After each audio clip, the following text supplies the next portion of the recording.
நீ என்னத்தா தராதரம் தெரியாதனோட நடு ரோட்ல நின்று பேசிக்கிட்டு இருக்க? என்னப்பா பேசுற? ஏன் புருஷன் அடி பண்ணி ஏன்ட்டியே சொல்றான்? அவனை அப்படியே விட சொல்றியா? எனக்கு வந்து கோவத்துக்கு நானே அவன் அடிச்சிருப்பேன். சரி வீணா பிரச்சனை வேண்டான்னு பேசாம வந்துட்டேன்.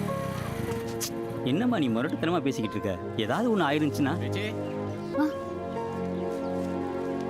இங்க பாருமா, உன் புருஷன் வராரு. அவங்க வந்து உன்னை மிரட்டிட்டு போனதை அவர்கிட்ட சொல்லிடாத. உன் புருஷன் பாட்டுக்கு திண்டு மட்டும் கோவப்படுவாரு. சரிப்பா. எதுக்கு பேச்சு ஃபோன் அடிச்சு இம்பிட்டு மாலை வாங்கிட்டு வர சொன்னேன்? அது என்னம்மா சாப்பிட்டீங்களா? சாப்பிட்டேன்யா. என்னங்க இது கையில ரத்தம்? உண்மையை சொல்லவா பொய் சொல்லவா? உண்மையை சொல்லுங்க.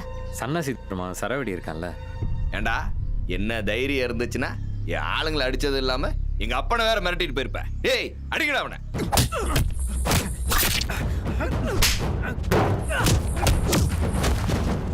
அடி வாங்கிட்டு வந்து நிக்கிறீங்க. அடிச்சவன் கையை உடைக்காம என்கிட்ட பேசாதீங்க. அடிச்சவன் கையை என்ன, அடிக்க வந்தவன் கையை உடைச்சவன். அவங்க கையை உடைக்க எம்பிட்டு நேரம் ஆகும்? அவனை அடிச்சா திருப்பி பிரச்சனை ஆகும்.